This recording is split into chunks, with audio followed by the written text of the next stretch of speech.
Halo, pace bene, masih di Mea Culpa.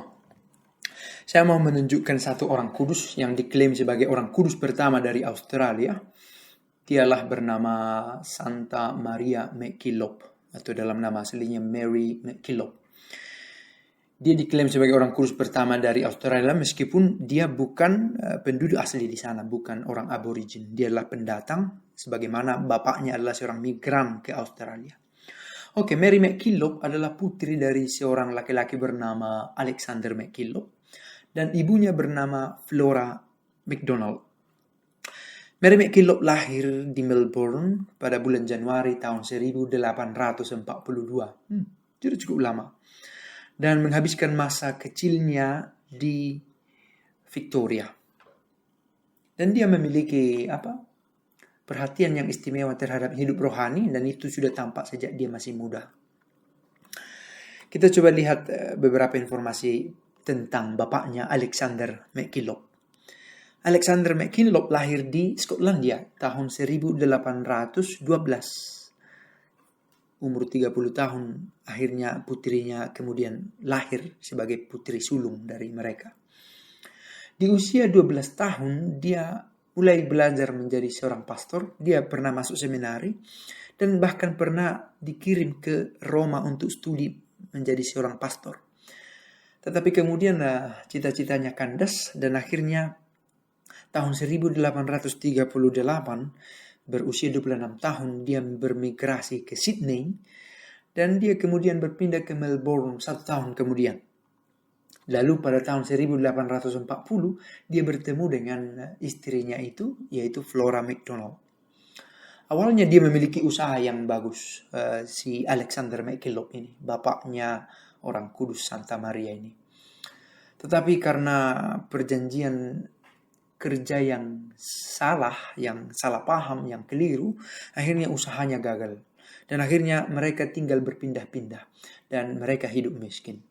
Harus dikatakan bahwa kemiskinan, ketidakberhasilan Alexander memenuhi kebutuhan keluarganya sangat berpengaruh terhadap kisah keluarga ini dan bagaimana panggilan Mary MacKillop dibentuk.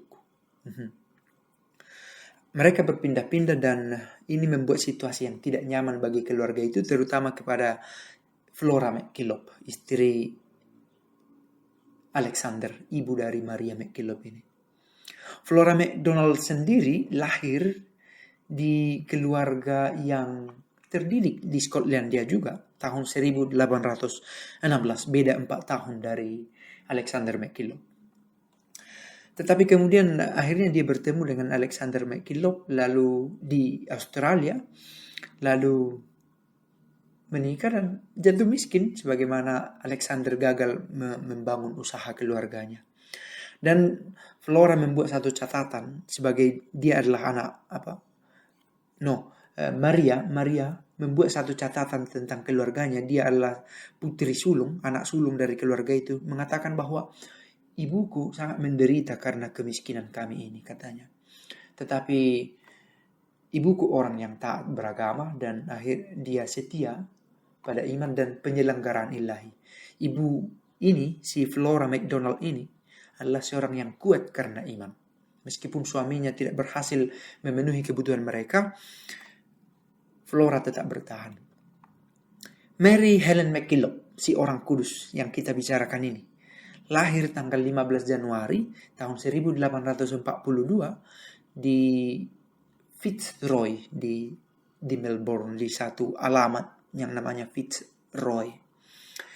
Dia adalah anak sulung dari 7 orang bersaudara. Dan karena kemiskinan itu, di usia yang sangat muda, Mary MacKillop harus bekerja keras untuk memenuhi kebutuhan keluarga itu. Dan meskipun keduanya orang tuanya adalah orang yang terdidik, toh kemiskinan membuat mereka kesulitan. Tetapi karena orang tua yang terdidik, anak-anaknya memang dibangun sebagai pribadi yang terdidik juga. Mereka membaca buku, mereka belajar, mereka mendalami musik, mereka memiliki perhatian terhadap seni secara istimewa. Maka Mary MacKillop dikenal dengan pemahaman musik dan kemampuan bernyanyi yang baik. Lalu akhirnya pada suatu waktu Mary McKillop harus memutuskan untuk bekerja supaya bisa memenuhi kebutuhan keluarga. Dia bekerja di usia 16 tahun dan dia bekerja di satu tempat di Melbourne dan dia bertahan di sana selama 2 tahun untuk memenuhi kebutuhan keluarga.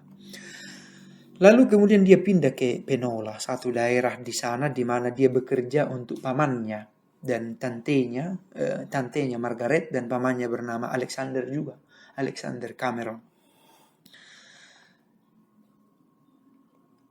Di sana dia bekerja untuk mendidik anak-anak dari tantenya, merawat rumah tangga itu, dan juga dia memberi perhatian kepada orang-orang aborigin setempat di sana. Dia memberi pendidikan gratis, pendampingan gratis kepada orang-orang aborigin. Dan karena bantuannya ini, karena tindakan karitatifnya ini, dia bertemu dengan seorang pastor. Dia bertemu dengan seorang pastor bernama Father Woods ini masih pada tahun keempatnya bekerja di Penola. Dan suatu waktu Father Woods mendapatkan penugasan dari uskup supaya membuat pendidikan Katolik di tempatnya. Father Woods kebingungan bagaimana, dia tidak punya ide tentang itu. Lalu dia pernah minta tolong kepada beberapa orang. Dia mengikat 2 orang perempuan untuk bekerja dengannya. Mengikat ikatan kerja maksudnya. Tetapi karena menikah 2 perempuan ini akhirnya pergi. Lalu kemudian dia pernah meminta jasa dari suster-suster dari Prancis untuk bekerja di situ. Tetapi karena satu dan lain hal kerjasama itu tidak berlangsung dengan baik. Lalu kemudian akhirnya Mary terlibat dalam karya itu, Mary McKillop.